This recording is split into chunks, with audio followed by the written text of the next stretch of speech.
Your Honor, stop. The young girl's voice rang out, cutting through the heavy silence of the courtroom. Heads turned, murmurs rippled through the crowd, and the judge froze mid-sentence. A visibly shaken jury watched as the girl, no older than 16, stepped forward, her hands trembling. Her big brown eyes glistened with unshed tears, but there was fire behind them, an undeniable strength that demanded to be heard. I have something to say, she declared, her voice cracking. You don't know the truth. You don't know what they did to me.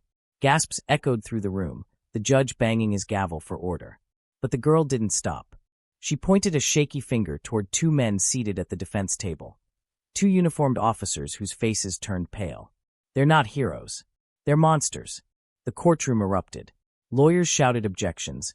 The judge threatened to clear the room, and the two officers exchanged frantic glances.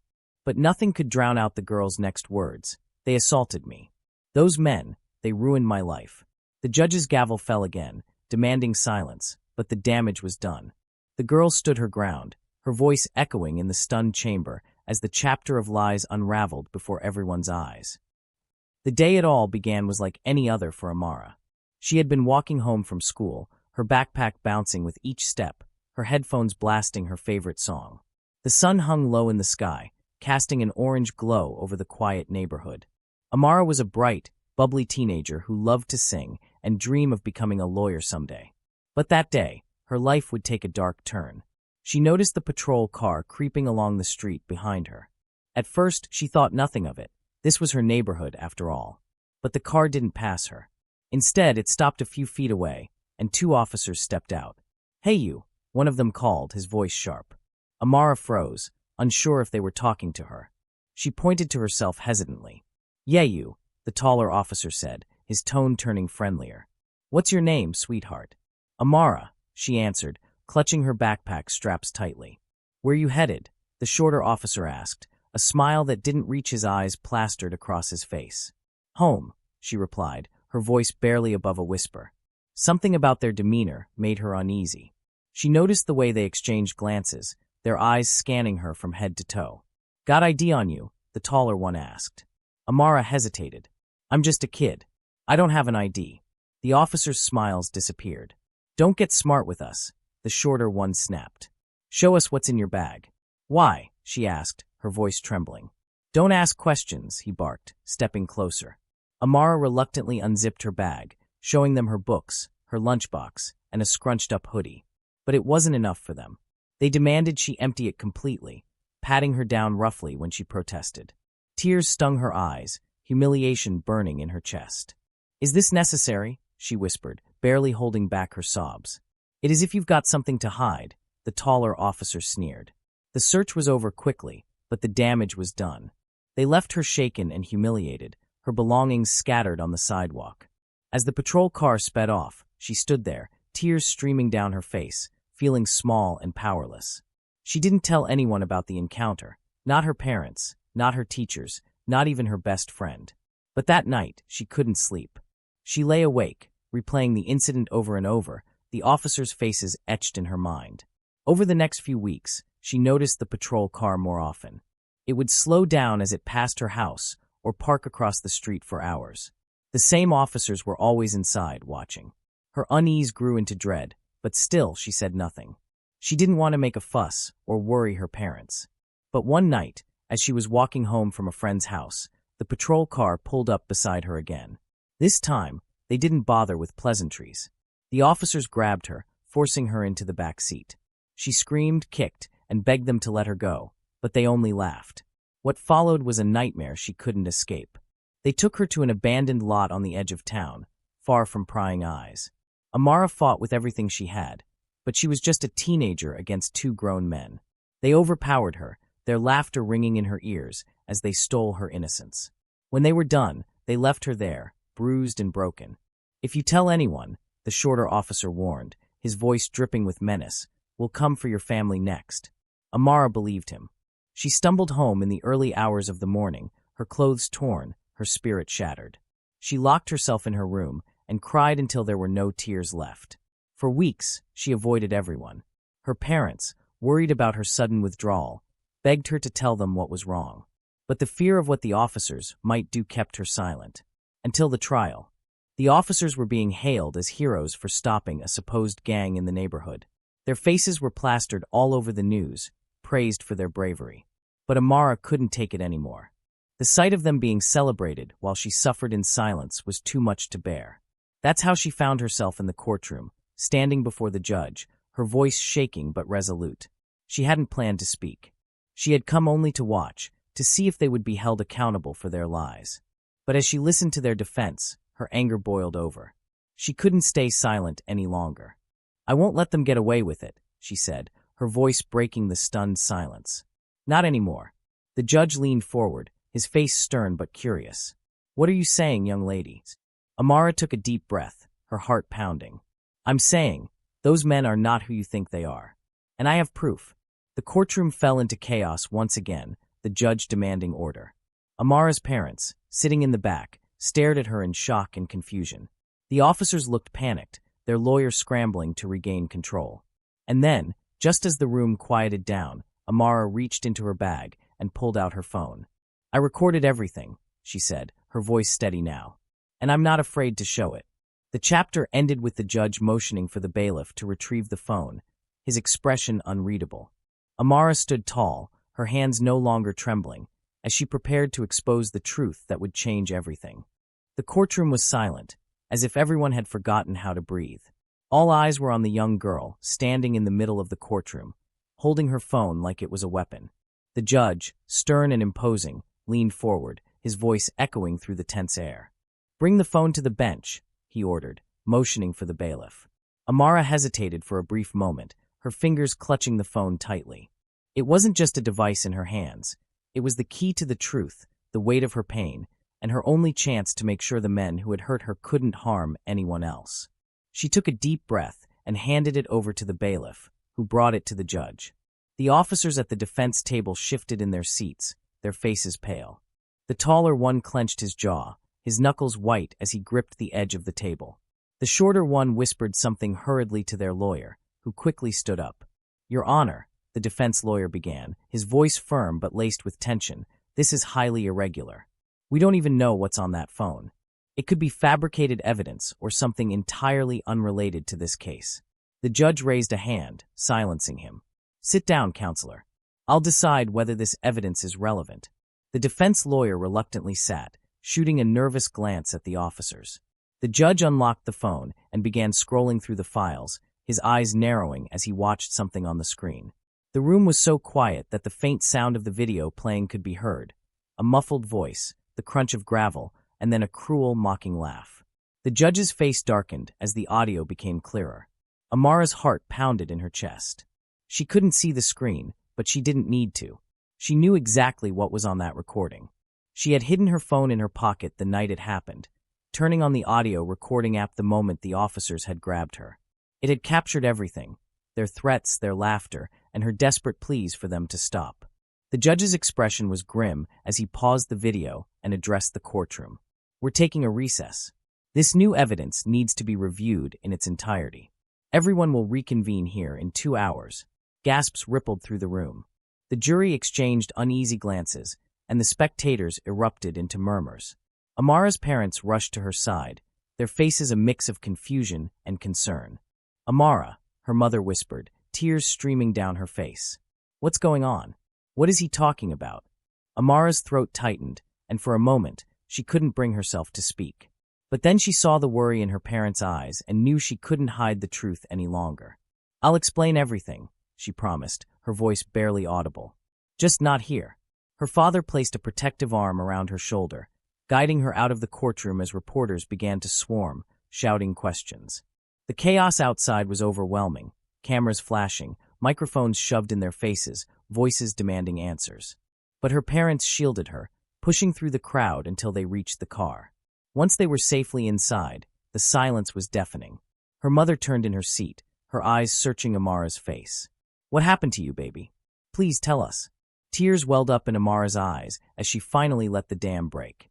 She told them everything, the patrol car following her, the officers stopping her on the street, the night they took her to the abandoned lot. Her voice shook as she described the humiliation, the fear, and the pain.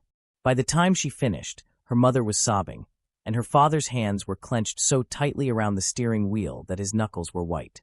"They threatened me," Amara said, her voice barely above a whisper.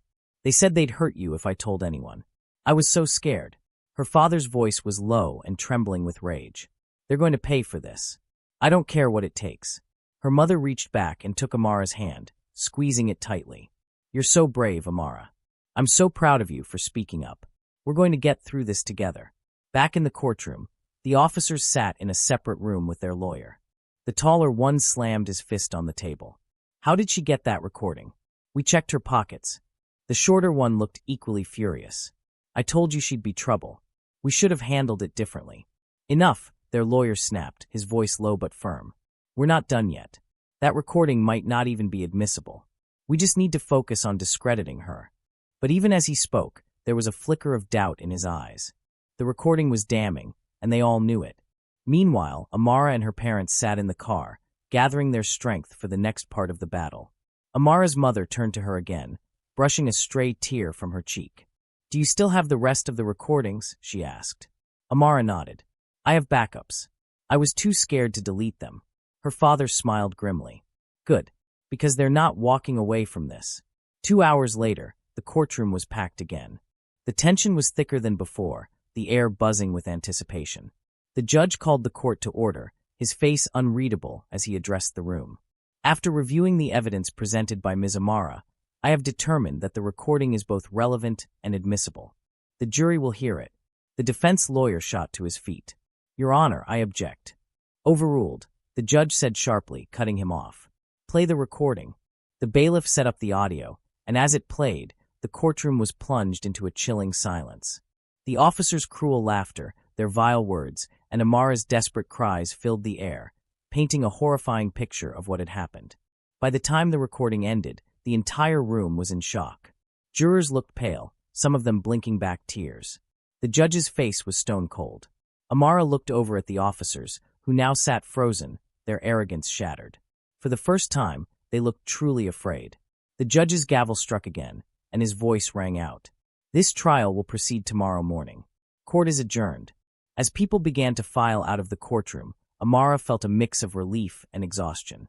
She had taken the first step, but she knew this was far from over. And as she walked out with her parents, she couldn't shake the feeling that the officers weren't done fighting back. That night, as she lay in bed, staring at the ceiling, her phone buzzed. She picked it up and saw an anonymous message. "You've made a big mistake. You'll regret this." Her blood ran cold. The fight wasn't over, not by a long shot. Amara stared at the message on her phone, her hands trembling. The words blurred as tears filled her eyes, but she blinked them away. Fear began to creep into her chest, but she clenched her jaw and took a deep breath. "No," she whispered to herself. "I won't let them scare me." Still, the weight of the threat was suffocating. She locked her phone and tucked it under her pillow, trying to convince herself it was an empty warning. But deep down, she knew better. The men who had hurt her were desperate now, and desperate men could be dangerous. The next morning, Amara's father drove her and her mother to court. The atmosphere in the car was tense, but determined. Her father's jaw was set, his eyes steely, while her mother sat quietly, holding Amara's hand the entire ride. None of them spoke, but the silence said everything. They were in this together. As they pulled into the courthouse parking lot, they noticed an unusual number of reporters swarming the entrance. Cameras flashed, and microphones were thrust toward anyone who passed. The recording had gone public overnight, leaked to the media by someone in the courtroom. Amara's name and face weren't revealed, but the details of the case had spread like wildfire. "Stay close to us," her father said, his voice firm as he opened the car door. Amara nodded, clutching her mother's hand as they navigated the chaos. Reporters shouted questions, their voices blending into a cacophony of noise. "Do you believe justice will be served? Is it true the officers have been suspended? Is the victim here today?" Amara's father shielded her from view, his broad shoulders acting as a barrier. "No comment," he said repeatedly, pushing through the crowd until they reached the courthouse doors. Inside, the atmosphere was calmer but no less intense. Lawyers shuffled papers, jurors whispered among themselves, and spectators filled the seats, their faces eager with curiosity. Amara felt a pang of anxiety as she spotted the two officers sitting at the defense table, their expressions hardened. They avoided her gaze, but but she could feel their hatred radiating across the room. The judge entered, and the room fell silent as he called the court to order. Amara's lawyer stood, ready to present her case. The defense, however, was equally prepared to fight back. The first few hours of the trial were grueling. The defense lawyer painted a picture of Amara as an unreliable witness, suggesting that the recording could have been doctored or taken out of context. He questioned her motives, insinuating that she was seeking attention or financial gain. Amara sat quietly, her fists clenched under the table. Every word felt like a dagger, but she refused to let it show. When it was finally her turn to testify, she stood tall and walked to the stand, her heart pounding. "State your name for the record," her lawyer said. "Amara Johnson," she replied, her voice steady despite the lump in her throat. Her lawyer smiled reassuringly. "Amara, can you tell the court what happened to you on the night in question?" Amara took a deep breath and began recounting the events in detail. She described how the officers had pulled her into their patrol car, driven her to the abandoned lot, and violated her in ways that had left her broken. Her voice wavered at times, but she pressed on, refusing to let her fear control her. The courtroom was silent as she spoke. Even the defense lawyer seemed momentarily stunned by the raw emotion in her testimony. When she finished, her lawyer placed a comforting hand on her shoulder before turning to the judge. "No further questions, Your Honor." But the defense wasn't about to let her off so easily. The opposing lawyer approached, his expression smug as he began his cross-examination. "Amara," he said, his tone smooth but condescending, "you mentioned that you recorded the incident on your phone. Is that correct?" "Yes," she replied. "And yet, you didn't report this to the police or anyone else until now. Why is that?" Amara hesitated, her mind racing. She knew what they were trying to do, paint her as someone who couldn't be trusted. But she refused to let them twist her words. "I was scared," she said, meeting his gaze. "They told me they'd hurt my family if I told anyone." The lawyer raised an eyebrow. "Scared enough to stay silent for weeks, but not scared enough to secretly record them?" "Yes," she said firmly, "because I knew that recording was the only way anyone would believe me." Her answer silenced him for a moment, but he quickly recovered. "And how do we know this recording hasn't been edited or manipulated in any way?" Amara's lawyer stood. "Objection. The defense is speculating without evidence." "Sustained," the judge said. "Move on, counselor." The defense lawyer's face tightened, but he moved to another line of questioning. Despite his best efforts, Amara held her ground, refusing to let him rattle her. When her cross-examination was over, she returned to her seat, exhausted but relieved. The trial continued with witnesses called to testify on both sides. Some neighbors spoke of seeing the officer's car near Amara's house on multiple occasions, while others described the officers as upstanding members of the community. The courtroom was a battleground of conflicting narratives, each side fighting to tip the scales in their favor. But just as the day seemed to be winding down, an unexpected twist shattered the fragile balance. As the judge prepared to adjourn for the day, a man burst into the courtroom, his face pale and his breathing ragged. He was dressed in a janitor's uniform, and his hands were shaking as he clutched a small USB drive. "Your Honor," he said, his voice trembling. I need to speak. I have something that might change everything." The room erupted into chaos. Spectators whispered furiously, lawyers protested, and the judge banged his gavel, demanding order. "Who are you?" the judge asked, his tone sharp. "My name is Marcus," the man said. "I work maintenance at the precinct. I found something on the security footage. Something about those officers." The officers at the defense table went pale, their lawyer leaping to his feet. "Your Honor, this is outrageous. This man's testimony has no bearing on the case." "Sit down," the judge barked, cutting him off. He turned to the man. "What exactly do you have, Mr. Marcus?" Marcus held up the USB drive. "Proof. Proof that those officers have done this before." The courtroom exploded into pandemonium as Marcus handed the drive to the bailiff. The judge called for an immediate review of the footage, ordering everyone to remain in their seats. Amara's heart raced as she exchanged a glance with her parents. Could this be the break they needed? The judge's expression darkened as he watched the footage on his private screen. Finally, he turned to the court, his voice heavy with gravity. "This evidence will be presented tomorrow," he said. Court is adjourned. As people began to file out, Amara's gaze locked with the officers. For the first time, she saw something in their eyes that she hadn't before, fear. But the battle wasn't over yet. It was just beginning. The next morning, the courtroom was packed tighter than it had ever been. The news about Marcus's sudden appearance and the mysterious footage had spread like wildfire. The energy in the room was electric, a buzzing anticipation that no one could ignore. Spectators, reporters, and even the jury sat on the edge of their seats, waiting for the evidence that could change everything. Amara sat with her parents, her palms sweaty as she clutched her mother's hand. Her father sat rigid beside them, his jaw clenched and his eyes locked on the officers at the defense table. The two men looked visibly shaken, their once confident expressions replaced with unease. Their lawyer, however, was still putting on a brave face, furiously whispering to them as they avoided eye contact with anyone in the room. The judge entered, and the room fell silent as he took his seat and called the court to order. Yesterday, new evidence was introduced by Mr. Marcus, a maintenance worker at the precinct, the judge began. His voice was calm, but there was an unmistakable edge to it. This evidence has been reviewed and deemed admissible. The jury will now see the footage. The bailiff stepped forward, inserting the USB drive into a computer connected to the courtroom's projector. The screen flickered to life, and everyone in the room held their breath. Amara's stomach churned as she prepared herself for what was to come. The footage began with a timestamp and a shaky view of a poorly lit hallway inside the police precinct. At first, it seemed uneventful, officers walking back and forth, some chatting casually. But then, the camera focused on the two officers in question. They stood near a door labeled interrogation room, speaking in hushed tones. The audio wasn't clear, but their body language was enough to spark curiosity. Fast forward, the judge instructed. The footage skipped ahead, and the scene changed. The same two officers were now escorting a young woman into the room. She looked scared, her movements hesitant.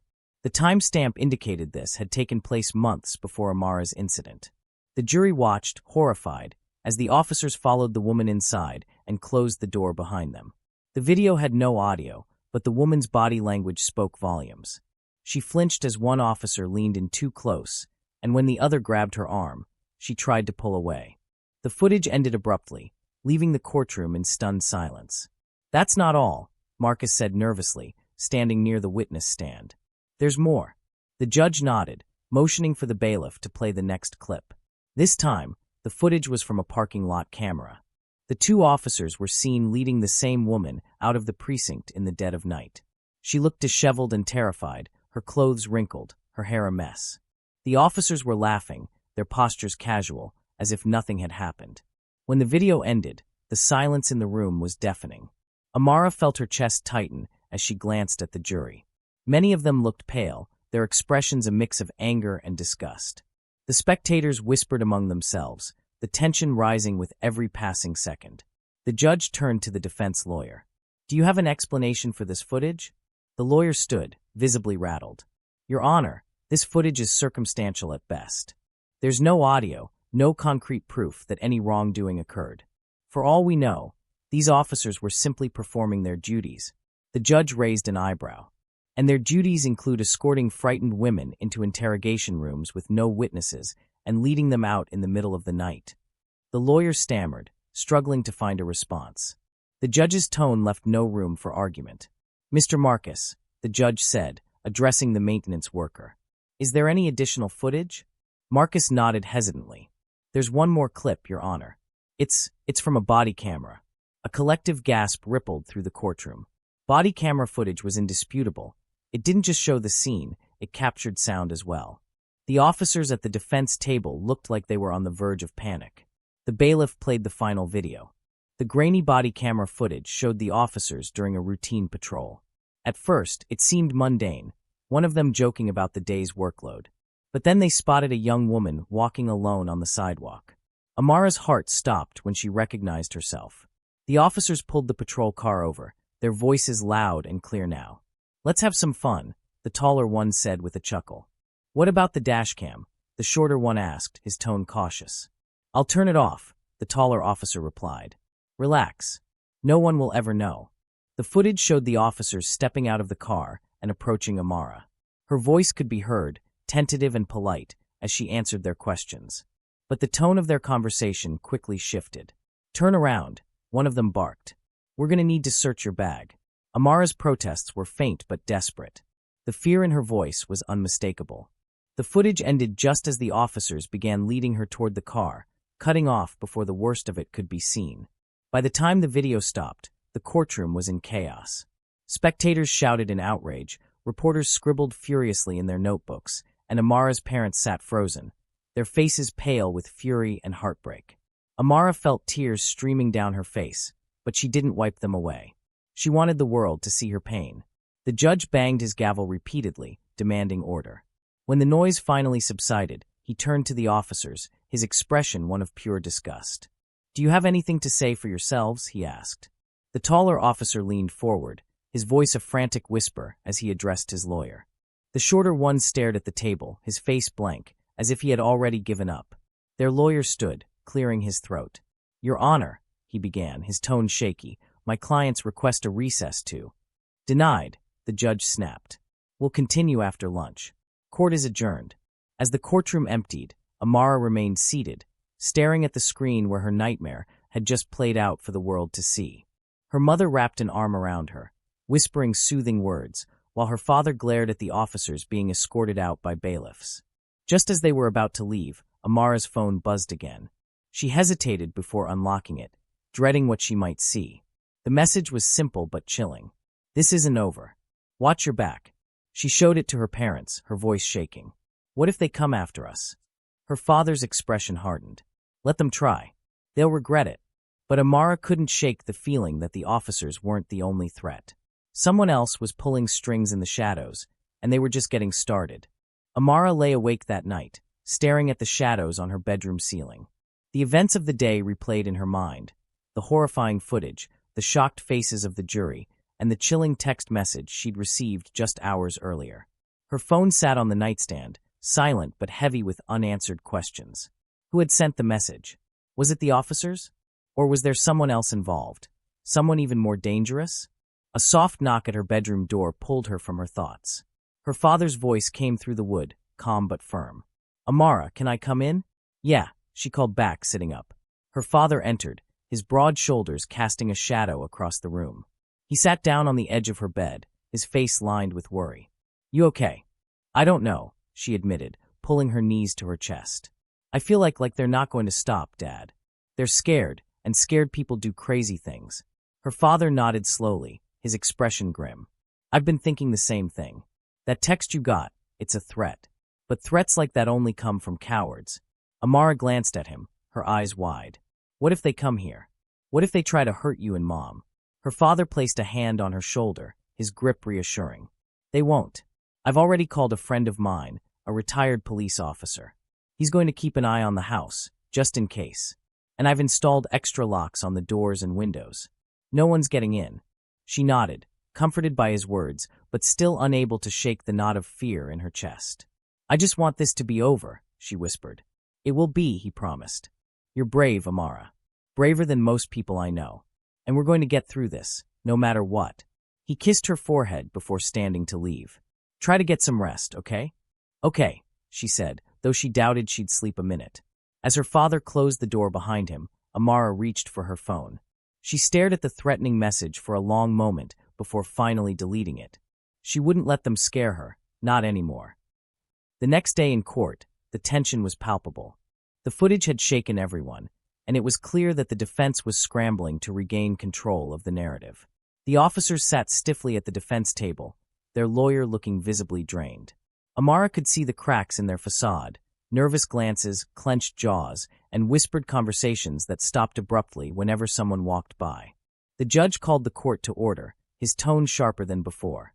"Yesterday, we reviewed evidence that cast significant doubt on the character and actions of the defendants.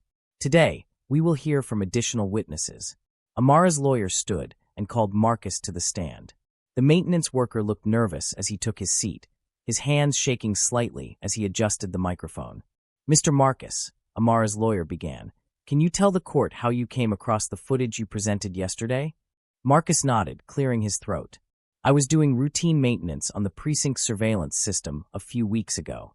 I noticed some files had been flagged as deleted, but they weren't completely wiped from the system. When I restored them, I saw the footage and I couldn't ignore it." "And why did you decide to bring it forward now?" the lawyer asked. Marcus hesitated, his eyes darting to the officers. I was scared. I didn't know what they might do if they found out I'd seen it. But when I heard about Amara's case, I knew I couldn't stay silent. The lawyer nodded. Thank you, Mr. Marcus. No further questions. The defense lawyer approached the stand, his demeanor cold and calculated. Mr. Marcus, you said you restored deleted files. How do we know you didn't tamper with them? Marcus straightened in his seat. I didn't tamper with anything. I don't even know how to edit video files. I just restored what was already there. The lawyer smirked. And yet, you waited weeks before coming forward. That seems convenient, doesn't it? I was scared, Marcus repeated, his voice firm. But I couldn't live with myself if I didn't do the right thing. The lawyer's smirk faltered, and he quickly moved on to another line of questioning. Despite his efforts, Marcus held his ground, and by the time his testimony was over, it was clear that the defense was losing their grip on the case. As the trial continued, Amara felt a growing sense of hope. The evidence was piling up, and the jury's reactions suggested they were leaning in her favor. But she also couldn't ignore the gnawing feeling that something was brewing, something that could upend everything. That feeling was validated later that afternoon, just as the court was preparing to adjourn for the day. A man entered the courtroom, his appearance disheveled and his face pale. He carried a manila envelope in his hands, clutching it like it was a lifeline. Your Honor, he said, his voice shaky. I have information about the defendants. Information I think you'll want to see. The judge frowned, clearly frustrated by the interruption. Who are you, and why are you just now coming forward? The man hesitated, glancing nervously at the officers. My name is Detective Harris. I worked with these men for years, and I've been holding on to something I shouldn't have. I'm sorry it took me so long to do the right thing. He handed the envelope to the bailiff, who brought it to the judge. As the judge opened it and reviewed its contents, his expression shifted from frustration to disbelief. He closed the folder and looked directly at Detective Harris. What is this? Harris swallowed hard. Proof that this isn't the first time they've done something like this.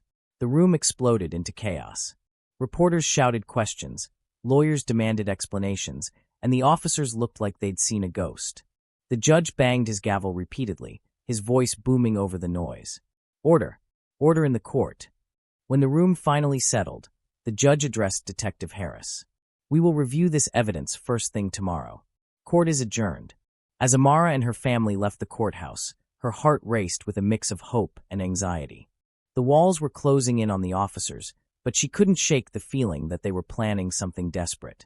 Later that night, as she sat in her room trying to process everything, her phone buzzed again.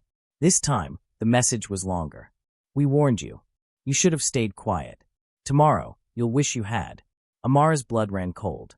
The fight wasn't over. It was about to get even more dangerous. Amara stared at the screen, her hands trembling. The message wasn't just a threat, it was a promise.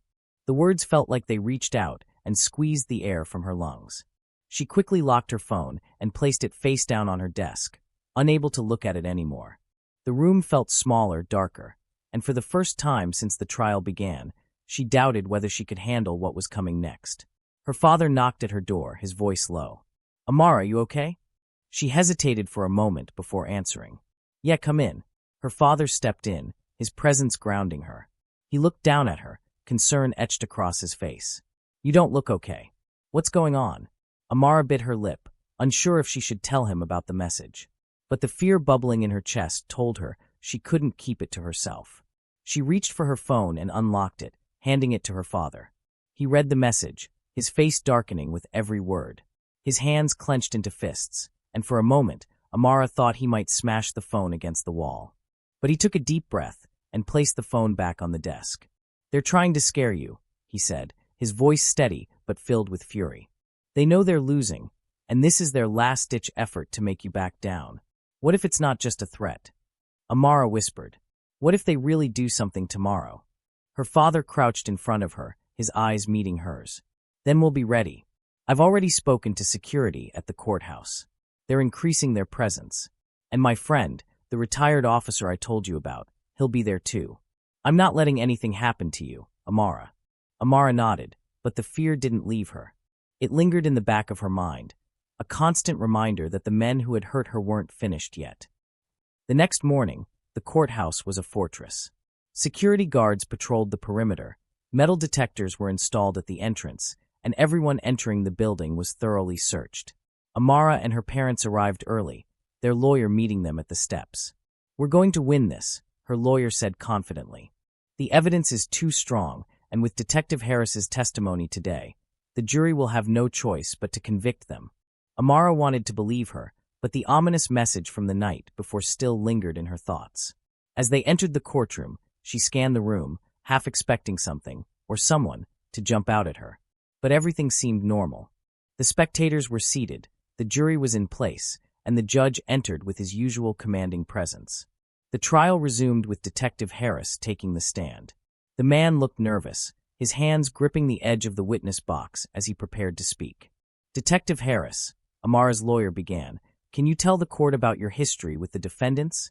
Harris nodded. "I worked with them for about 5 years at the precinct. We were on the same patrol team. And during that time, did you ever witness any behavior that concerned you?" Harris hesitated, his eyes darting toward the defense table where the officers sat. Their glares were icy, but Harris straightened his back and spoke clearly. "Yes, there were incidents." The courtroom murmured, and the judge banged his gavel for silence. "Incidents?" the lawyer prompted. "Can you elaborate?" Harris nodded. "They had a habit of targeting vulnerable people. Women, mostly. They'd pull them over for minor infractions, or claim they were suspects in a case.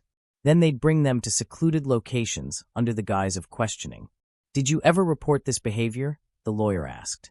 Harris looked down, shame coloring his face. "No. I should have, but I didn't. I was scared of retaliation. They had connections, people in higher places who could make life very difficult for anyone who crossed them." The lawyer stepped closer. "And why are you speaking up now?" Harris's voice cracked as he answered. "Because of Amara. Because what they did to her isn't the first time, and if I don't do something now, it won't be the last." The defense lawyer immediately jumped up. "Objection. This is hearsay and speculative." "Overruled," the judge said firmly. "Continue, Mr. Harris." Harris took a deep breath and reached into his pocket, pulling out a small stack of papers. "I have documentation, records of complaints filed against them that were mysteriously dropped or buried. And I also have a list of names, women who I believe were victims." The room erupted into chaos. Gasps filled the air, and reporters scrambled to jot down notes. The officers at the defense table looked like they'd been punched in the gut, their lawyer furiously whispering to them. Amara felt a wave of vindication. For so long, she had felt like she was screaming into a void, but now, the truth was finally coming to light.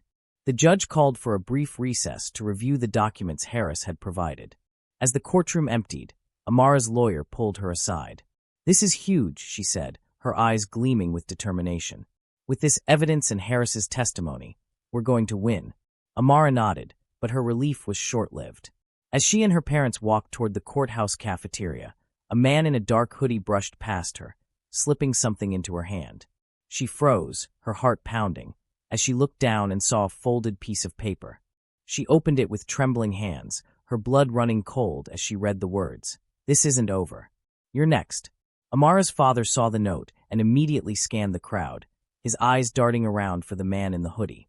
But whoever he was, he had disappeared into the sea of people.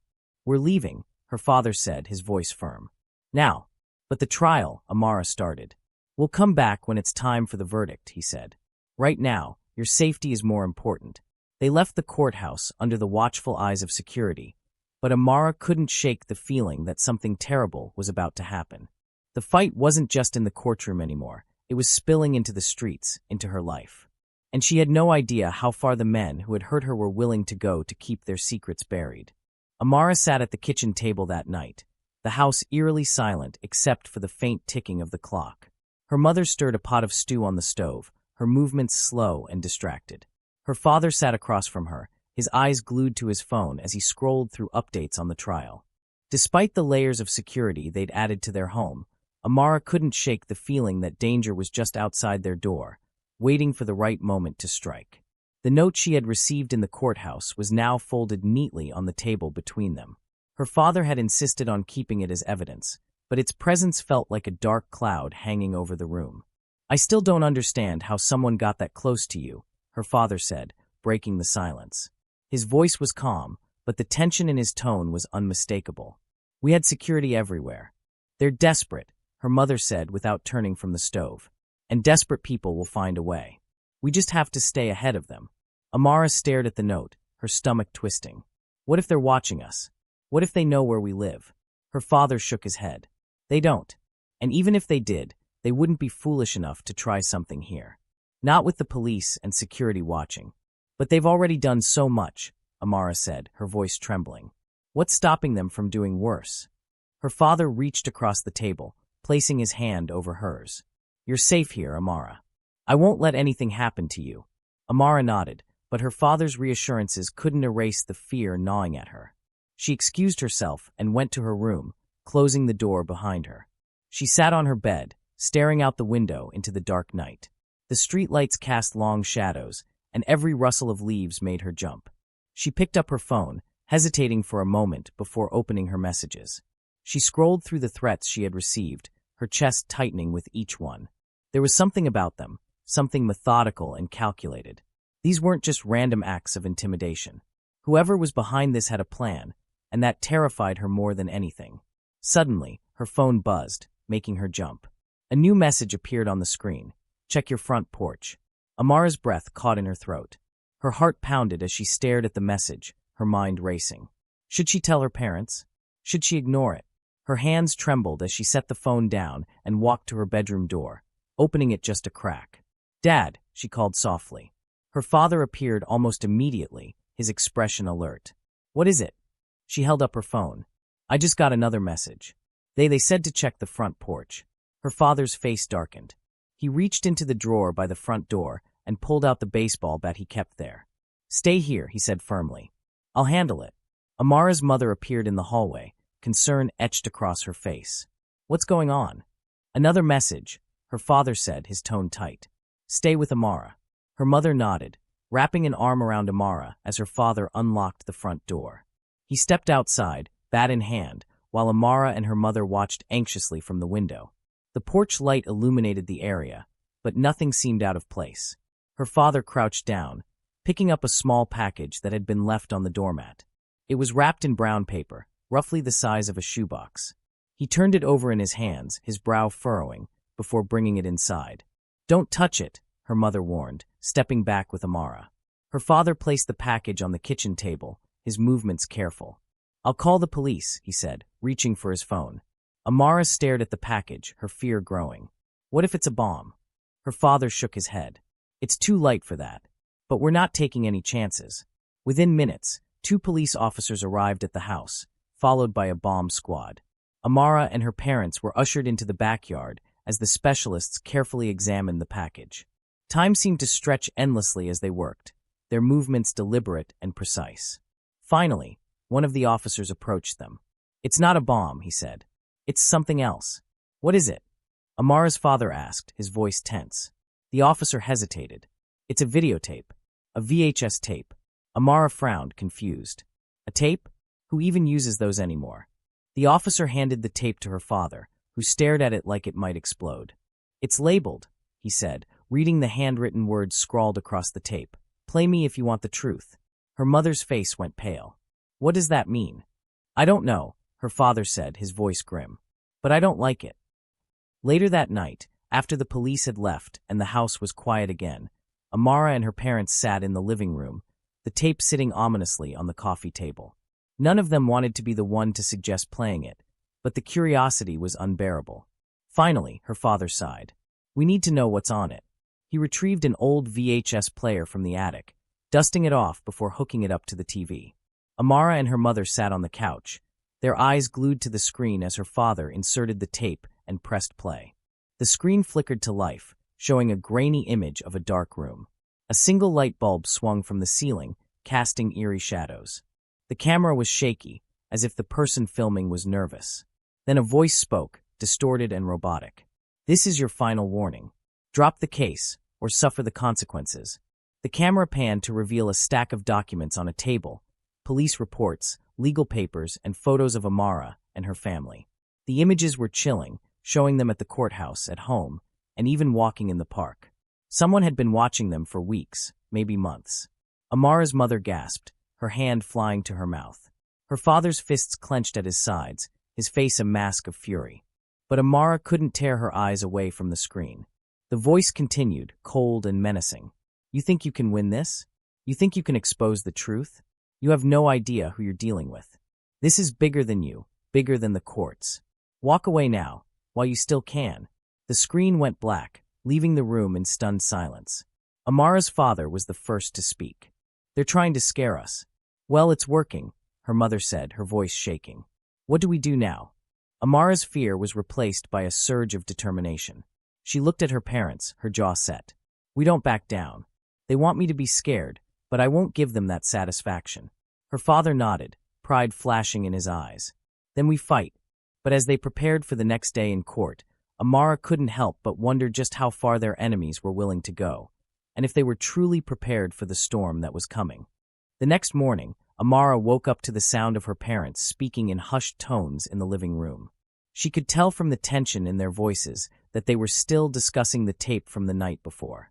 Her heart felt heavy as she sat up and rubbed her eyes. No matter how much determination she'd summoned the night before, the fear had crept back in during the quiet hours of the night. She couldn't shake the images of her family on the screen, proof that someone had been watching their every move. After getting dressed, Amara walked into the living room. Her parents looked up at her, their faces a mix of exhaustion and worry. Her father had been pacing, his phone clutched tightly in his hand. Morning, Amara said quietly, sitting down on the couch. Her father stopped pacing and sat beside her, placing a protective arm around her shoulders. Morning, sweetheart. How'd you sleep? Amara shrugged. Not great. Did the police say anything else about the tape? Her mother shook her head. They're investigating, but they don't have any leads yet. Whoever sent it knows what they're doing. They covered their tracks well. Amara nodded, her stomach sinking. She felt the weight of the situation pressing down on her, but she pushed the fear aside. We have to go to court today. We can't let them scare us. Her father smiled faintly. That's my girl. But we're not going in unprepared. I've already arranged for extra security to escort us. No one's getting near you. The courthouse felt different that day. The air was heavier, the tension more palpable. The media presence outside had doubled, reporters shouting questions as Amara and her parents arrived with their security detail. Cameras flashed incessantly, but Amara kept her head high, ignoring the chaos around her. Inside, the courtroom was just as tense. The spectators whispered among themselves, the jury exchanged uneasy glances, and the officers at the defense table looked more agitated than ever. Their lawyers' usual smug demeanor was gone, replaced by a thinly veiled panic. The judge entered, calling the court to order. Detective Harris returned to the stand, ready to testify about the documents and list of potential victims he had provided the day before. Detective Harris, Amara's lawyer began, can you tell the court what you uncovered in the precinct's internal files? Harris nodded, his expression serious. The defendants have been the subject of multiple complaints over the years. Women have accused them of misconduct, but every case was either dismissed or buried. There's a clear pattern here, targeting vulnerable women, abusing their authority, and covering their tracks. The jury leaned forward, their attention riveted. Amara's lawyer held up a stack of papers. These are the complaints you referenced. Can you confirm that they were all filed against the defendants? Yes, Harris said. And if you'll notice, many of the complaints were filed by women who later disappeared. Gasps rippled through the courtroom. The judge raised an eyebrow. Disappeared. Harris nodded grimly. They either moved away suddenly or stopped showing up to work or school. In some cases, their families reported them missing, but the investigations went nowhere. The defense lawyer stood, his face pale but his voice firm. Objection. This is speculative and prejudicial. Overruled, the judge said. The jury will decide what weight to give this testimony. Continue, Mr. Harris. Harris leaned forward, his voice steady. I believe these women were silenced, either through intimidation or worse. The courtroom buzzed with murmurs. Amara's heart raced as she listened. She had always known her case wasn't isolated, but hearing it laid out so plainly made her feel both validated and horrified. During the recess, Amara and her parents sat in the courthouse cafeteria, trying to process everything. The room was crowded with reporters, lawyers, and spectators, all abuzz with the latest revelations. Amara stirred her drink absent-mindedly, her thoughts racing. Do you think they'll finally believe me now? She asked her parents. They'd be fools not to, her father said, his voice filled with conviction. The evidence is overwhelming. Her mother placed a hand on Amara's. "We're so proud of you, sweetheart. You've been so strong through all of this." Amara smiled faintly, but before she could respond, her phone buzzed. She hesitated before checking it, her stomach nodding. It was another text, and this time it was a video file. She opened it cautiously, her parents leaning in to see. The video showed a man in a dark room, his face obscured by shadows. His voice was low and distorted, but his message was clear. "You think you're winning, but you have no idea how deep this goes. Walk away, Amara, or you'll regret it." The video ended, leaving the three of them in stunned silence. Amara's father clenched his fists, his face red with anger. "That's it. I'm calling the police." Amara grabbed his arm. "Dad, wait. If we call them, they'll just say they're investigating, and nothing will change. We have to keep going. We're getting to them, and that's why they're panicking." Her father looked at her, his anger softening into admiration. "You're right. We'll keep fighting." When court resumed, the defense began their cross-examination of Detective Harris. The lawyer's tone was sharp and accusatory, clearly trying to discredit him. "Detective Harris," the defense lawyer began, "you've admitted that you didn't report this alleged misconduct when it happened. Isn't it true that you're only coming forward now to save your own reputation?" Harris didn't flinch. "I'm coming forward because it's the right thing to do. I made mistakes, and I'm trying to make up for them." The lawyer smirked. "And isn't it convenient that you have all this evidence now, just when the prosecution needs it?" "It's not convenient," Harris said firmly. "It's necessary." The exchange was tense, but Harris held his ground, refusing to be intimidated. By the time his testimony ended, it was clear that the defense's strategy was crumbling. As the day wound down, the judge adjourned court for the day, scheduling closing arguments for the following morning. Amara and her parents left the courthouse under heavy security, but the tension in the air was suffocating. That night, as Amara sat in her room, her phone buzzed again. This time, the message was a single sentence: "Tomorrow will be your last day in court." Her blood ran cold. The threat was clear, and she had no doubt they meant it. But as fear crept into her chest, she clenched her fists and steadied her breathing. "They won't stop me," she whispered to herself. "I've come too far." The final showdown was approaching, and Amara knew she had to be ready for whatever came next. The morning of the trial's closing arguments arrived with an ominous stillness in the air. Amara woke up with a pit in her stomach, the weight of the previous night's threat pressing down on her. She hadn't told her parents about the latest message. They were already on edge, and she didn't want to add to their worry. But she couldn't shake the fear that today, something terrible would happen. Her father's voice called from downstairs. "Amara, breakfast is ready. We've got a big day ahead." She took a deep breath, trying to steady her nerves, and got dressed. As she descended the stairs, she found her parents seated at the kitchen table, their expressions forcedly cheerful. Her mother had made pancakes, Amara's favorite, but the tension in the room was undeniable. "You ready?" her father asked, pouring her a glass of orange juice. "As ready as I'll ever be," she replied, managing a small smile. Her mother reached across the table, taking her hand. "We're proud of you, sweetheart. No matter what happens today, you've already shown incredible courage." Amara nodded, her throat tight. She didn't trust herself to speak without her voice breaking. The courthouse was busier than ever. Reporters crowded the steps, their voices blending into a chaotic hum as they shouted questions and snapped photos. Security was tight, with officers stationed at every entrance. Amara and her parents were escorted inside by 2 guards, their presence reassuring but not enough to quell her unease. Inside, the courtroom buzzed with anticipation. Spectators filled every seat, and even the jurors looked tense, their faces grim as they prepared to hear the final arguments. Amara glanced at the defense table. The officers looked more rattled than ever, their lawyer whispering furiously to them. The judge entered, and the room fell silent. He called the court to order, his voice heavy with authority. "Today, we will hear closing arguments. Counselors, you may proceed." The defense went first. Their lawyer stood, straightening his suit as he approached the jury. His tone was measured, his words carefully chosen. "Ladies and gentlemen of the jury," he began, "what we've seen over the past few days has been shocking, to say the least. But I urge you to remember that in a court of law, emotion cannot override evidence. And the evidence presented by the prosecution is far from conclusive." He paced slowly, his hands clasped behind his back. "The videos, the testimonies, they all paint a picture, yes. But that picture is incomplete.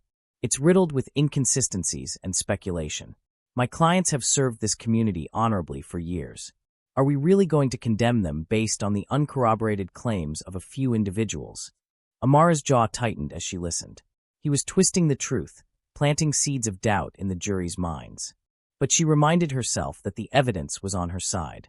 They couldn't ignore it, not anymore. The defense lawyer concluded with a dramatic flourish.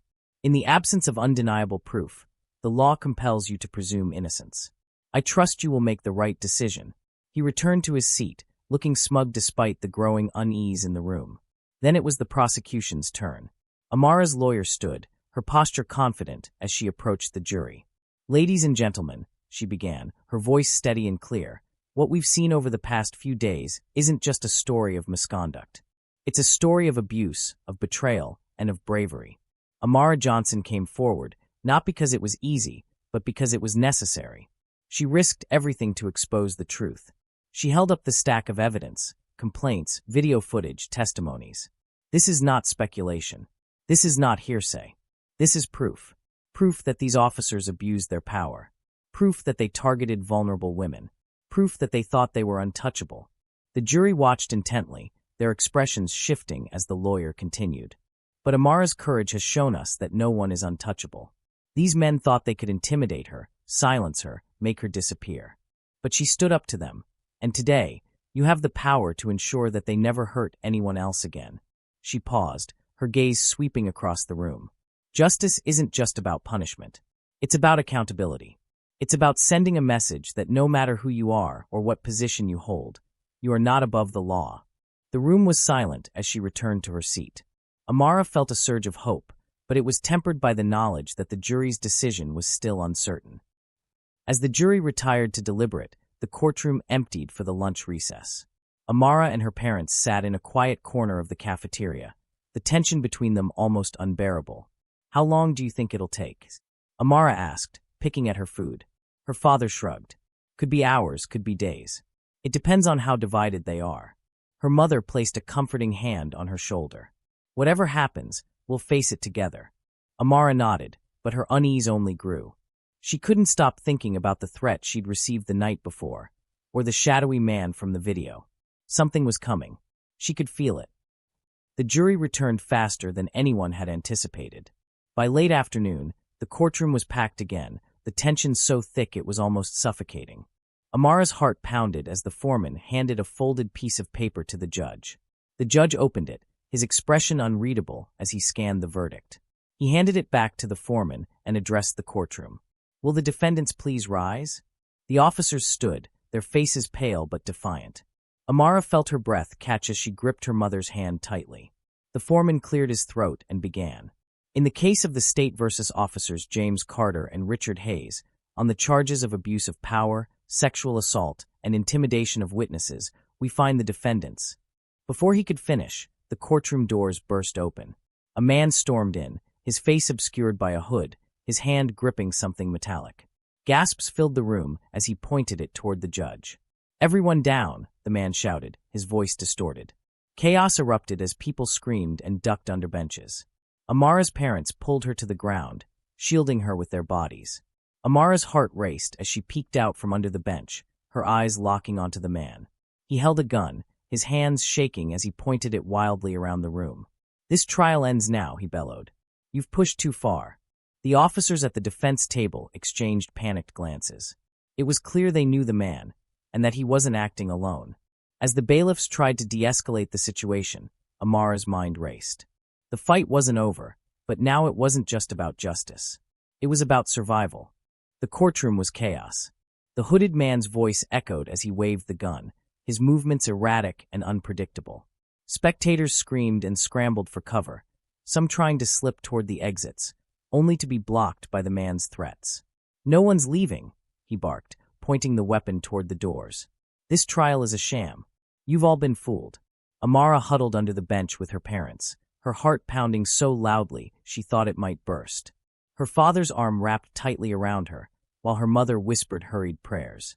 Amara peeked out again, her fear warring with a growing determination to survive. The judge, now standing behind his bench, raised his hands calmly. Sir, Put the weapon down. No one needs to get hurt. Shut up, the man yelled, his voice shaking. This whole thing is a setup. They're trying to ruin the lives of two good men. The officers at the defense table looked frozen, their faces pale and their eyes wide. Amara could see it now. The hooded man wasn't just a stranger. He was connected to them. Their desperation had reached its peak, and they had sent someone to stop the trial at any cost. The bailiffs slowly moved toward the man, their hands raised in a gesture of peace. "You don't have to do this," one of them said, his voice calm and steady. "Put the gun down, and we'll talk." But the man wasn't listening. His grip on the weapon tightened, his gaze darting around the room like a cornered animal. "This isn't just about them," he shouted. "This is bigger than you know. There are people in high places, people who won't let this go." Amara's blood ran cold. The man's words confirmed what she had feared all along. The officers weren't acting alone. There was a network protecting them, enabling their crimes, and now that network was fighting back. Amara's father whispered in her ear, his voice low and urgent. "Stay here. Don't move." "Dad, no," she hissed, grabbing his arm. "I'm just going to talk to the bailiffs," he said, his tone firm but gentle. "We have to do something." Before she could stop him, he crawled out from under the bench, raising his hands as he slowly approached one of the bailiffs. Amara's mother held her tightly, her eyes brimming with tears. "Stay calm," her mother whispered. "Your father knows what he's doing." Amara nodded, but her heart felt like it was about to explode. She watched as her father spoke quietly to the bailiff, gesturing toward the man with the gun. Whatever he said seemed to spur the bailiffs into action. They began inching closer to the man, their movements deliberate and synchronized. The man suddenly turned toward the defense table, his voice rising in anger. "You said this would be handled. You told me they wouldn't win." The taller officer stood slowly, his hands outstretched. "Calm down," he said, his voice shaky. "Put the gun down, and we'll fix this." "Fix it," the man laughed bitterly. "It's too late for that. They have everything, the videos, the complaints. You promised me they wouldn't find anything." Amara's breath hitched. The man's words were spilling secrets, unraveling the lies that had held the case together for so long. He wasn't just a random attacker. He was part of the cover-up, and now, in his panic, he was exposing everything. The bailiffs made their move, lunging toward the man. He turned just in time, firing a single shot into the air. The sound was deafening, and Amara flinched, clutching her mother tightly. The bullet shattered a light fixture, sending glass raining down. "Stay back," the man screamed, his hands trembling as he pointed the gun wildly. The bailiffs froze, their hands still raised. "You're done," he shouted, his voice cracking. "You think you've won, but you don't know who you're messing with." Amara's father shouted from the corner of the room, his voice steady and commanding. "You don't have to do this. Put the gun down before someone gets hurt." The man whipped around, his gun now pointed at Amara's father. "Shut up. You don't know anything." Amara felt a surge of terror as she saw her father standing so close to danger. Her body moved before her mind could catch up. She crawled out from under the bench, her voice ringing out. "Stop," she yelled, her hands raised. "You're just proving we're right. Everyone can see it now. This isn't just about the officers. It's about all of you, covering for each other, protecting monsters." The man froze, his eyes locking onto her. For a moment, the room was completely silent, the tension thick enough to cut with a knife. "You don't know what you're talking about," the man spat, but his voice wavered. "I do," Amara said, her voice steady despite the fear coursing through her veins. "And so does everyone else in this room. You're trying to scare me, but it won't work. You've already lost." The man's hands shook violently, the gun wobbling as he pointed it between her and her father. The bailiffs inched closer again, their movements careful and measured. "Put it down," Amara pleaded, her voice softer now. "It's over. You don't have to do this." The man hesitated, his gaze darting between Amara, the officers, and the bailiffs. For a moment, it looked like he might lower the weapon. But then his face twisted with rage, and he raised it again. Before he could act, one of the bailiffs tackled him from behind. The gun clattered to the floor as the man went down, struggling wildly against the officer's grip. Another bailiff quickly secured the weapon, while two others helped pin the man to the ground. The room erupted in noise, spectators crying, lawyers shouting, and reporters scribbling furiously. Amara felt her knees buckle, and her father caught her before she hit the ground. "It's okay," he whispered, holding her tightly. "It's over." As the man was dragged out of the courtroom in handcuffs, The judge banged his gavel, calling for order. He turned to the jury foreman, his voice firm. "We'll hear the verdict now." The foreman, visibly shaken but composed, stood and unfolded the piece of paper. He cleared his throat before speaking. "In the case of the state versus officers James Carter and Richard Hayes, on all charges, we find the defendants guilty." The room exploded into cheers and sobs. Amara felt tears streaming down her face as her parents embraced her. The officers stood frozen at the defense table, their expressions a mix of shock and despair as the reality of their fate sank in. But even as the judge ordered them to be taken into custody, Amara knew the fight wasn't over. The man's words still echoed in her mind. "This is bigger than you know." The network that had protected these men was still out there. And though justice had been served today, Amara couldn't shake the feeling that the battle was far from finished. The courtroom emptied slowly, the chaos giving way to a quieter, more somber atmosphere. Amara sat with her parents in one of the empty benches, her hands still trembling despite the verdict. The officers were led out in handcuffs, their heads hanging low. For the first time, they looked powerless, stripped of the arrogance they'd carried throughout the trial. But Amara couldn't celebrate. Not fully. The hooded man's words rang in her ears, his ominous warnings painting a much larger, darker picture. Her father squeezed her shoulder, pulling her from her thoughts. "You did it," he said, his voice low but full of pride. "You stood your ground, and you won." Amara nodded, managing a faint smile. "It doesn't feel like it's over, though." Her mother leaned in, brushing a tear from Amara's cheek. "It's never completely over, sweetheart. But you've made a difference. You've shown everyone the truth, and that matters." Outside the courthouse, the media frenzy had reached a fever pitch.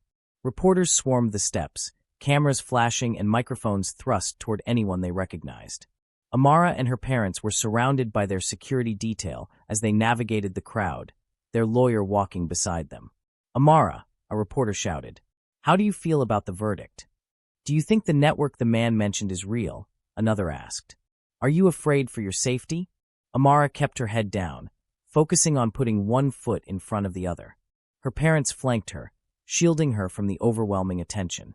They reached their car, and as soon as the doors closed, the noise faded into the background. Her father let out a heavy sigh as he started the engine. "Let's get home." That evening, the family gathered in the living room, the TV tuned to the news. Every channel was covering the trial, replaying the dramatic events of the day. Footage of the hooded man being subdued by bailiffs played on a loop, followed by clips of the jury delivering the guilty verdict. Analysts speculated on what his warnings could mean, while others debated the systemic issues within the police department. Amara turned to her parents. "Do you think he was telling the truth? About this being bigger than the officers?" Her father frowned, rubbing his chin. "It's hard to say. He could have been bluffing to scare us, but it wouldn't surprise me if there's more going on." Her mother nodded. "It explains how they were able to get away with so much for so long. Someone had to be protecting them." Amara leaned back against the couch, her mind racing. She thought of all the complaints that had been buried, all the women who had disappeared without answers. There were too many coincidences for it to be random. Her phone buzzed on the coffee table, breaking her train of thought. She picked it up and saw a new message from an unknown number. Her stomach sank as she read the words. "You think it's over, but it's not. You've made powerful enemies, Amara. Watch your back." Her mother noticed the change in her expression. "What is it?" Amara hesitated before handing her the phone. Her mother's face paled as she read the message, and she passed it to her husband. His expression darkened, his jaw tightening. "They're still trying to intimidate you," he said, his voice laced with anger. "But they're cowards. They hide behind threats because they're too afraid to face you head-on." Amara shook her head. "It's not just intimidation. They're warning me. There's something bigger, and they're scared I'll find it." Her father stood, pacing the room. "We'll call the police. This needs to be documented." "They're already investigating," Amara said. "But what if this is coming from inside the department? What if there are people still protecting them?" Her parents exchanged a worried glance. The possibility was chilling, but it wasn't far-fetched. That night, Amara couldn't sleep. She stared at the ceiling, her mind replaying everything that had happened. The hooded man's face, the officer's panicked expressions, the warnings. Everything pointed to a larger conspiracy. But how could she uncover it? And more importantly, how could she protect herself while doing so? She sat up and grabbed her laptop, opening a private browser. She began researching similar cases. Officers accused of misconduct, complaints that had been buried, patterns of abuse within police departments. The deeper she dug, the more disturbing the picture became. It wasn't just her town. Cases like hers had been reported across the country, with many following the same pattern: intimidation, buried evidence, and survivors left powerless. Amara's eyes burned as she scrolled through article after article. One name kept appearing: Thomas Gaines, a high-ranking official who had been implicated in multiple corruption scandals but had never faced charges. Gaines had connections to police departments across the state, and his name was linked to several of the officers accused in similar cases. She bookmarked everything she found, creating a folder labeled The Network. The next morning, Amara shared her findings with her parents and their lawyer. Her father frowned as he flipped through the printed articles she had compiled. "This Gaines guy," he said, his voice trailing off. "He's powerful. If he's involved, this goes way beyond what we've been dealing with." Her lawyer nodded, her expression serious. "Gaines has been on people's radar for years, but no one's been able to pin anything on him. If you're right, Amara, this could be the key to unraveling everything. But how do we prove it?" Amara asked. "The people protecting him are probably the same ones who buried the complaints against those officers." Her lawyer leaned forward. "We start by connecting the dots. If we can find proof that Gaines was involved in covering for those officers, or others like them, we can take this to the state attorney general. But it's going to be dangerous, Amara. These people won't go down without a fight." Amara felt a chill run down her spine, but she nodded. "I don't care how dangerous it is. I'm not stopping until the truth comes out." Her father placed a hand on her shoulder. "We'll protect you, no matter what." As the group began planning their next steps, Amara felt a mix of fear and determination. The fight wasn't over, it was just beginning. But she wasn't alone anymore, and for the first time, she felt like she had a real chance to expose the darkness lurking beneath the surface. Little did she know, the people she was going up against were already watching, and they were ready to strike back. Amara's decision to dig deeper into the network of corruption set a new plan into motion, one that was as dangerous as it was necessary. Over the following days, she, her parents, and their lawyer began organizing all the evidence they could find. Every complaint, every name, every connection. Each thread was carefully pieced together, forming a web of deceit that pointed directly to Thomas Gaines and his associates. But as they delved deeper, strange things began to happen. The first was a string of phone calls from blocked numbers. Amara's phone rang constantly, the callers never speaking when she answered. Then, her father's car was keyed while parked in their driveway. A day later, they found a threatening note shoved under their front door. "Drop it now, or you'll regret it." Her father reported each incident to the police, but the response was lukewarm at best. It was clear that not everyone on the force was eager to see this case go any further. One evening, as Amara sat in her room poring over documents, her laptop screen flickered. She frowned, tapping at the keyboard, but the flickering continued.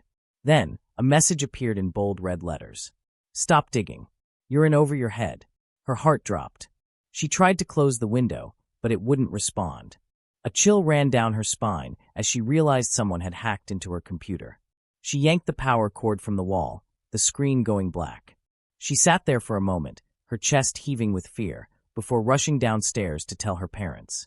Her father listened silently as she explained what had happened, his expression growing darker with every word. "That's it," he said. "We're not staying here anymore. It's not safe. Where will we go?" Amara asked.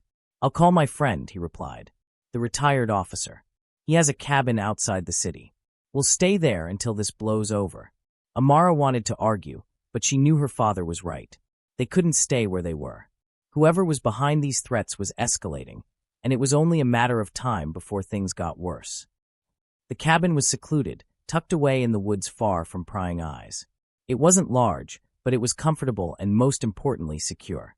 Amara's father had installed additional locks and cameras, ensuring that no one could approach without being seen. Despite the safety measures, Amara couldn't shake the feeling that they were being watched. Every rustle of leaves, every shadow outside the window made her heart race. But she refused to let the fear consume her. She had come too far to back down now. Back in the city, their lawyer continued working tirelessly, gathering more evidence and building a case against Thomas Gaines. She enlisted the help of investigative journalists, who began digging into Gaines's history, uncovering shady deals, suspicious transfers of funds, and connections to numerous cover-ups. One journalist, a man named Daniel Reed, reached out to Amara directly. He was young but experienced, with a reputation for taking on powerful figures. "Amara," he said over the phone, "I believe what you're doing is incredibly brave. I want to help." "What can you do?" she asked. "I've already started looking into Gaines's finances," Daniel replied. "There's a pattern here, money moving through shell companies, payouts to victims who later withdrew their complaints. If we can trace the money back to him, it could be the smoking gun we need." Amara agreed to share everything she had gathered, and over the next week, they worked together remotely, piecing together the puzzle. Slowly but surely, a clearer picture emerged, a network of corruption that extended far beyond the police department. But the closer they got to the truth, the more dangerous things became.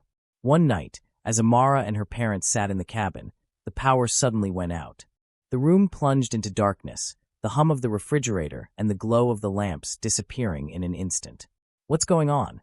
Amara's mother whispered, her voice tense. Her father grabbed a flashlight and moved toward the window. "Stay here," he said, his tone low and urgent. Amara's heart pounded as she listened to the sounds of her father moving through the cabin. She heard him lock the doors, his footsteps heavy on the wooden floors. The silence outside was deafening, broken only by the occasional chirp of crickets. Suddenly, there was a loud crash from the back of the house. Amara jumped, her mother pulling her close. Her father rushed toward the sound, the beam of his flashlight cutting through the darkness. "Who's there?" he shouted. No response. Amara's breathing quickened as she grabbed her phone and tried to call the police. But there was no signal. Her hands trembled as she stared at the screen, the words "no service" flashing tauntingly at her. Her father returned a moment later, his face grim. "The generator's been tampered with," he said. "Someone's out there." "What do we do?" Amara's mother asked, her voice shaking. Her father thought for a moment before nodding. "Stay here. Lock the door and don't let anyone in. I'm going to check the perimeter." "Dad, no." Amara protested, grabbing his arm. "What if it's them?" "That's why I have this," he said, holding up the gun he had brought with him for protection. "I'll be fine. Just stay put." He left before she could argue further, the door clicking shut behind him. Amara and her mother sat in silence, the tension unbearable. Every sound seemed magnified, the creak of the floorboards, the distant rustling of leaves, the pounding of her own heartbeat. Minutes passed, each one stretching into eternity. Then suddenly, there was a loud bang at the front door. Amara froze, her eyes wide as she stared at the handle. "Who is it?" her mother called, her voice trembling. No answer. Another bang, louder this time. Amara's mother grabbed her hand, pulling her toward the back of the room. "Get behind me," she whispered. Amara's heart felt like it was going to explode. She clutched her phone tightly, her mind racing. Whoever was outside wasn't going to stop.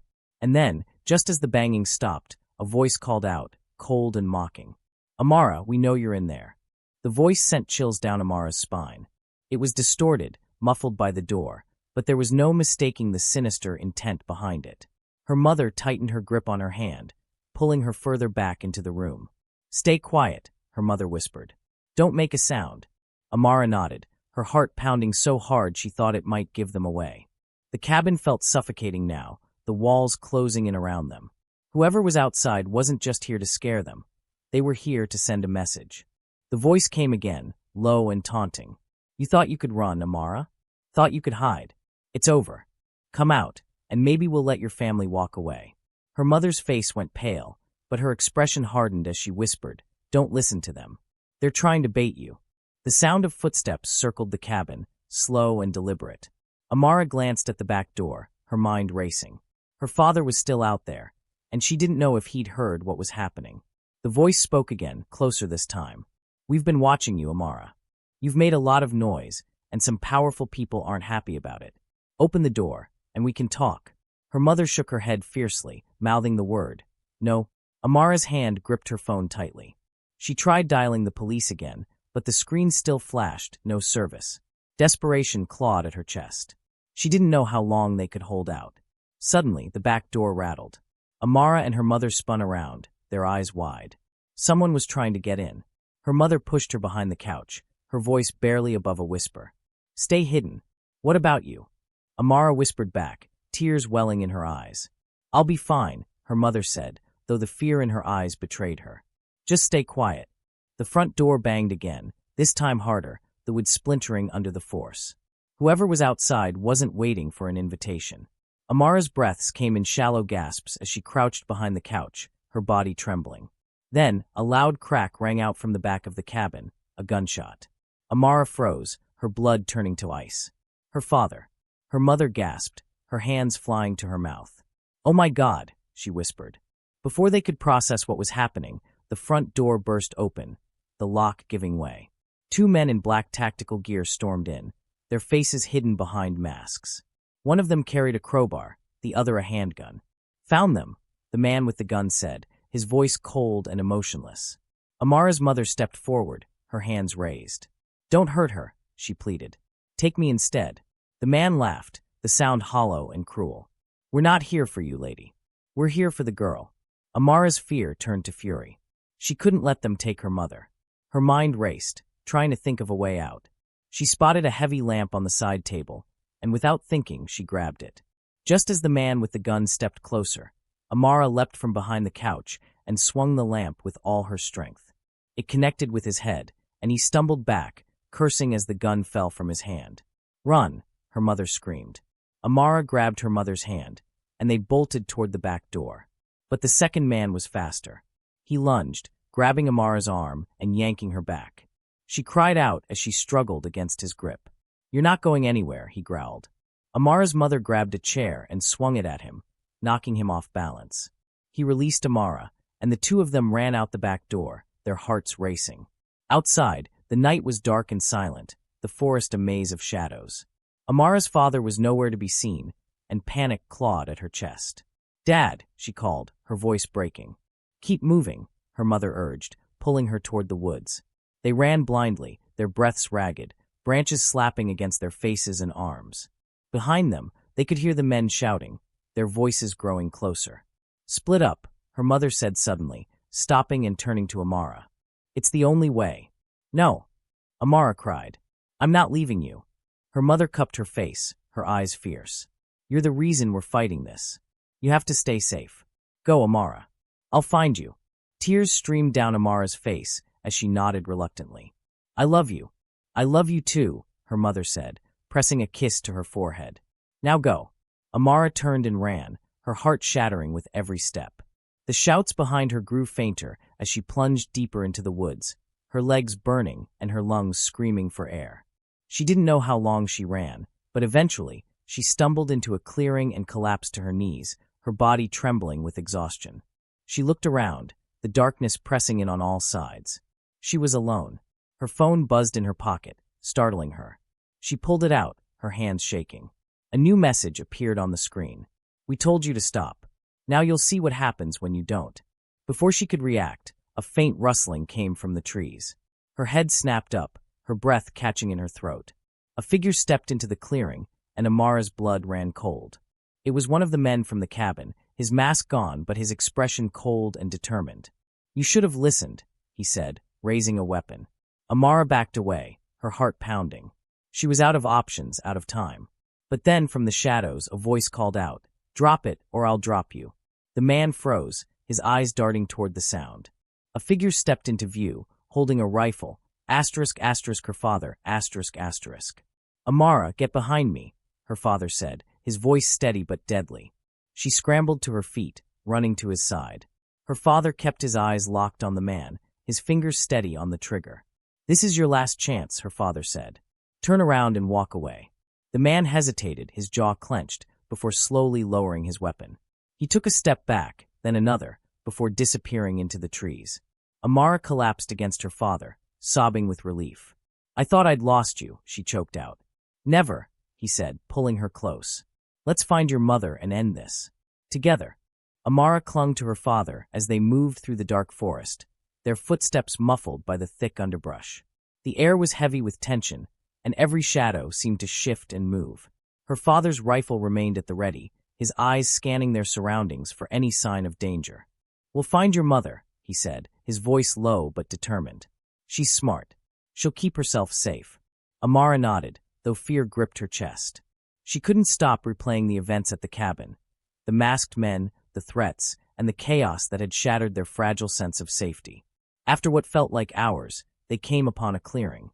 In the moonlight, Amara spotted movement. Her heart leapt as she recognized her mother crouched behind a fallen tree, her figure barely visible in the shadows. "Mom," Amara whispered, rushing toward her. Her mother turned, relief flooding her face as she opened her arms. Amara collapsed into her embrace, tears streaming down her face. "I thought I lost you," she sobbed. "I'm here, baby," her mother whispered, holding her tightly. "I'm here." Her father crouched beside them, his expression grim. "We don't have much time. They'll be looking for us." "What do we do?" Amara asked, wiping her tears. "We can't keep running forever." Her father's jaw tightened. "We don't need to. We just need to get somewhere safe and get in touch with the authorities who aren't compromised. This network is bigger than we thought, but there are people who can help us take it down. Like Daniel," Amara said. "He's already digging into Gaines's connections. If we can get him the rest of the evidence, he can expose everything." Her father nodded. "Then that's the plan. We make it out of here, contact Daniel, and finish this once and for all." They moved cautiously through the forest, staying low and avoiding open spaces. Amara's father led the way, his rifle steady in his hands. Her mother stayed close, holding Amara's hand tightly. The silence was deafening, every crunch of leaves underfoot making them jump. But as they neared the edge of the woods, a voice shattered the stillness. "Stop right there." They froze. Ahead of them, 3 men stepped out from the shadows, their weapons raised. The leader, the same man who had been at the cabin, smirked as he took a step closer. "You thought you could run," he sneered. "This ends now." Amara's father raised his rifle, his voice steady. "You're outnumbered. Walk away while you still can." The leader laughed. "Outnumbered? You're the ones surrounded." Amara's heart sank as she heard movement behind them. She turned to see 2 more men emerging from the trees, their weapons drawn. They were trapped. Her mother pulled her close, shielding her with her body. Amara's mind raced, searching for a way out, but there was none. The men closed in, their faces cold and unfeeling. "Drop the gun," the leader said, his tone sharp. Amara's father hesitated, his grip tightening on the rifle. For a moment, she thought he might refuse, but then he slowly lowered the weapon, setting it on the ground. "Good," the leader said, his smirk widening. "Now, let's have a little chat." They were forced to sit against a tree, their hands tied behind their backs with rough rope. The men stood in a loose circle, their guns trained on them.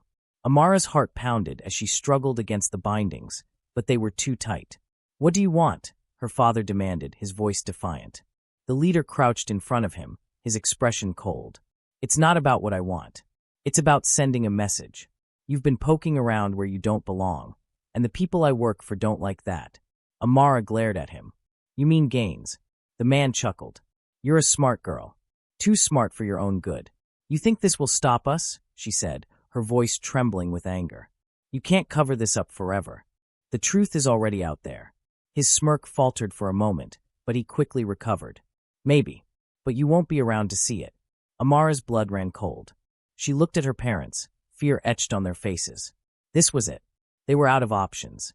But just as the leader raised his hand, a sharp crack rang out, a gunshot. The men spun around, their attention drawn to the sound. From the trees, figures emerged, armed and wearing badges. It was the police. "Drop your weapons," an officer shouted, his gun trained on the leader. The men hesitated, exchanging panicked glances. The leader cursed under his breath before raising his hands. One by one, the others followed suit, their weapons clattering to the ground. Amara felt tears of relief streaming down her face as the officers moved in, securing the men and cutting her and her parents free. She collapsed into her father's arms, her body trembling. "It's over," he whispered, holding her tightly. "You're safe." As the men were led away in handcuffs, an officer approached Amara and her parents. "We got an anonymous tip," he explained. "Someone named Daniel Reed. Said you were in danger." Amara's eyes widened. "Daniel? He found us." The officer nodded. "We'll get you somewhere safe. And don't worry, this case isn't over. We're going after everyone involved." Amara felt a surge of hope. For the first time, it felt like they had a real chance at justice. But she also knew this was just the beginning. The network of corruption went deeper than she could have imagined, and exposing it would take everything they had. As they climbed into the police vehicle, Amara looked out at the dark forest one last time. She had survived the night, but the fight was far from over. The next few days were a blur. Amara, her parents, and their lawyer were moved to a safe house under heavy police protection. Every window was barred, every door reinforced, and guards patrolled the perimeter 24/7. For the first time in weeks, Amara felt a flicker of safety, though the fight was far from over. Daniel Reed, the journalist, arrived at the safe house the morning after their rescue, carrying a laptop and a thick folder filled with documents. His face was pale from exhaustion, but his eyes gleamed with determination. "I've got it," he said, setting the folder on the table in front of Amara and her parents. "The final piece of the puzzle." "What is it?" Amara's father asked, leaning forward. Daniel opened the folder, revealing bank statements, email transcripts, and a detailed web of connections. "It's a money trail," he explained. "Gaines has been funneling money through a series of shell companies for years. Payments to victims to silence them, bribes to officers, and even funding for the people who came after you." Amara's mother covered her mouth with her hand, her eyes wide. "This is it. This is the proof we need." Daniel nodded. "It's irrefutable. With this, we can take Gaines down, and everyone working with him." Later that day, Amara and her family sat down with a team of federal agents who had been brought in to handle the case. The agents pored over Daniel's evidence, their faces growing more serious with every page. "This is damning," one agent said, looking up from the documents. "But we'll need your testimony to tie it all together." Amara exchanged a glance with her parents. Her father nodded, his expression resolute. "We'll testify." Amara took a deep breath, her hands trembling slightly. "Me too. I'm not afraid anymore." The agent smiled faintly. "You're brave, Amara. This won't be easy, but it's the right thing to do." The trial against Thomas Gaines and his network began a month later. It was the largest corruption case the state had ever seen, with dozens of officers, politicians, and businessmen implicated. The courtroom was packed with reporters, spectators, and victims who had waited years for justice. Amara sat in the witness stand, her voice steady as she recounted everything she had been through. She described the officers' abuse, the threats, and the night in the cabin. She explained how she and Daniel had uncovered Gaines's connections and exposed the web of corruption. The courtroom was silent as she finished her testimony. Even the defense lawyers seemed at a loss for words. When the jury delivered their verdict, the room erupted into applause. Thomas Gaines and his co-conspirators were found guilty on all charges, their sentences ensuring they would spend the rest of their lives behind bars. Amara felt a weight lift from her shoulders as she watched them being led away in handcuffs. For the first time in what felt like forever, she could breathe. In the weeks that followed, Amara's story became a symbol of resilience and justice. The media hailed her as a hero, and her courage inspired others to come forward with their own stories. The state launched a full-scale investigation into systemic corruption, bringing sweeping reforms to law enforcement and government agencies. One evening, as Amara sat on the porch of her home with her parents, she looked out at the sunset and smiled. The fight had been long and brutal, but it had been worth it. She had stood up to the monsters in the shadows and won. Her father placed a hand on her shoulder. "You did it, kiddo. You made a difference." Amara nodded, her heart full of pride and gratitude. "We all did." The shadows that had once loomed so large were gone now, replaced by light. And though the scars of the past would always remain, they were a reminder of her strength and a promise to never stop fighting for what was right.